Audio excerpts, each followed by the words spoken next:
తాకట్టులో ఉన్న బంగారాన్ని విడిపించి ఆ రోజు ఆన్లైన్ రేటుకే మేము కొంటాం. Sharma gold company. Hi, welcome to our channel. ఈ రోజు మనతో పాటు ఉన్నారు జ్యోతిష్య వాస్తు పండితులు, జ్యోతిష్య వాస్తు శిక్షణ నిపుణులు, మహాగౌరి ఉపాసకులు శ్రీ దింటకుర్తి మురళీకృష్ణ గారు. నమస్కారం గురువు గారు. నమస్తే నాన్న. హరి ఓం శివ. ఈ నెల 21వ తేదీన అనంగ త్రయోదశి ఉందని చెప్తున్నారు. సో ఈ అనంగ త్రయోదశికి మనం ఏం చేయాలంటారు? ముఖ్యంగా ఈ పరిహారం ఏం చేయాలంటారు? అంటే సంవత్సరానికి ఒక్కసారి వచ్చే చైత్ర శుద్ధ త్రయోదశి, అనంగ త్రయోదశి చాలా అద్భుతమైన రోజు. ఓకే, మనకి శాస్త్రాల్లో చాలా పర్వదినాల గురించి చెప్పబడి, కానీ కొన్ని పర్వదినాల్లో కొన్ని జ్యోతిష శాస్త్రం ప్రకారం మనం చేసుకునే పరిహారాల కోసం చాలా అద్భుతంగా ఉపయోగపడతాయి. అటువంటి వాటిల్లో ఈ అనంగ త్రయోదశి ఆర్ మదన త్రయోదశి అంటారు. ఇది చాలా చాలా ఒక ఇంపార్టెంట్ అని చెప్పుకోవచ్చు, ఒక అద్భుతమైన పర్వదినం అని చెప్పుకోవచ్చు.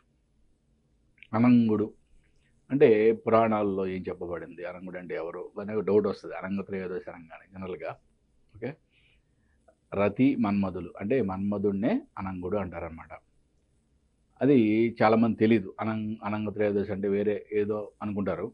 ఓకే, మన్మధుడిని, రతి మన్మధుల్ని ఈరోజు అనంగ త్రయోదశి రోజు కొలవాలి అని శాస్త్రం చెప్తుంది.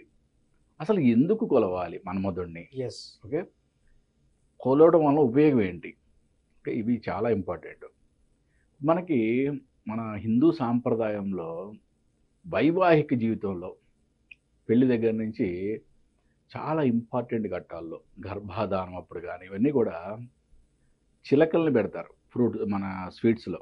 ఓకే, ఇప్పుడు నవీన కాలంలో అంటే ఎక్కడో స్వీట్ షాప్లోకి వెళ్ళి రకరకాల స్వీట్స్ కాజు కత్తిలే తెస్తున్నారేమో కానీ, బట్ ఒకప్పుడు ఎప్పుడు కూడా ఎన్ని రకాల స్వీట్లు పెట్టినా కానీ చిలకల్ని పెట్టేవాళ్ళు. చిలక ఎవరు మరి? ఈ అనంగుని యొక్క వాహనం, మన్మథ దేవుని యొక్క వాహనం. మన్మధుడు ఎవరికి ప్రతీక? భార్యాభర్తల్లో ఉన్న అన్యోన్యతకి, అనురాగానికి, ప్రేమకి ప్రతిరూపం. అంటే ఎవరైతే వారి యొక్క వైవాహిక జీవితంలో రకరకాల ప్రాబ్లమ్స్ని ఎదుర్కొంటున్నారో, ఎడబాటుని ఎదుర్కొంటున్నారో, చాలా మనస్పర్ధలు ఏర్పడి దూరం అయిపోవాలనుకుంటున్నారో,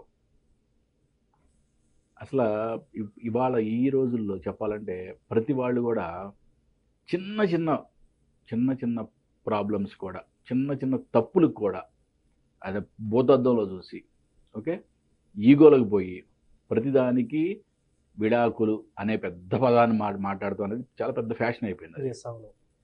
బట్ కానీ మన్మధుడి యొక్క అనుగ్రహం ఉన్నట్లయితే దంపతుల యొక్క మధ్యలో ప్రేమ అనురాగాలకి కొదవ ఉండదు. కాబట్టి ఏంటంటే ఎవరైతే ఇటువంటి ప్రాబ్లమ్స్తో, అంటే దాంపత్య జీవితంలో రకరకాల ప్రాబ్లమ్స్తో బాధపడుతున్నారో వారు ఈరోజు రతి మన్మధుల్ని పూజించడం ద్వారా, అలాగే శివపార్వతుల యొక్క కళ్యాణం జరిపించడం ద్వారా, ఓకే, కళ్యాణం జరిపించలేని వాళ్ళు నో ప్రాబ్లం, మనకి శ్రీశైల దేవస్థానంలో నిత్య కళ్యాణం జరుగుతుంది. ఆ కళ్యాణం అయినా సరే వీక్షించండి అట్లీస్ట్. ఓకే, శివపార్వతుల్ని ఆ రోజు కంపల్సరీగా పూజించండి. పూజించేటప్పుడు మీ యొక్క మెయిన్గా మీ యొక్క సంకల్పం ఏమై ఉండాలంటే, మీ భార్యాభర్తల మధ్య ప్రేమ అనురాగాలు అద్భుతంగా ఉండి మీరు 10 కాలాల పాటు చక్కగా అన్యోన్యంగా ఉండాలి అనేది సంకల్పించుకోండి.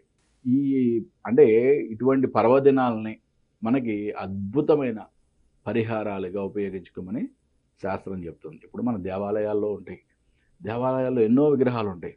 బట్ రతి మన్మధుల యొక్క విగ్రహాలు చాలా దేవాలయాల్లో మనకి చెక్కబడి ఉంటాయి.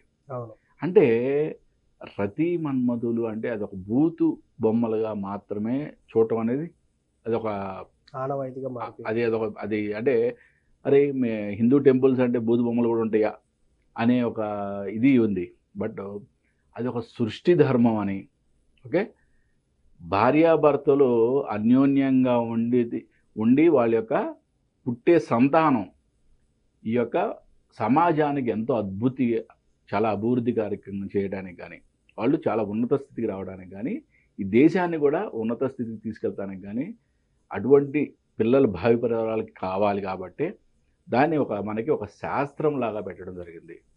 మరి ఈ చైత్ర శుద్ధ త్రయోదశి నాడు, అనంగ త్రయోదశి, మదన త్రయోదశి, ఈరోజు ఎవరైతే కనుక ఈ అద్భుతమైన అవకాశాన్ని, అంటే దాంపత్యంలో ఎటువంటి ప్రాబ్లమ్స్ ఉన్నా కూడా, లేదా మనస్పర్ధలు వచ్చి కొంచెం ఎడబాటుగా ఉన్నా కూడా, ఈరోజు ఈ పరిహారం చేసుకోవడం ద్వారా అద్భుతమైన మీకు ఉపశమనం కలుగుతుంది.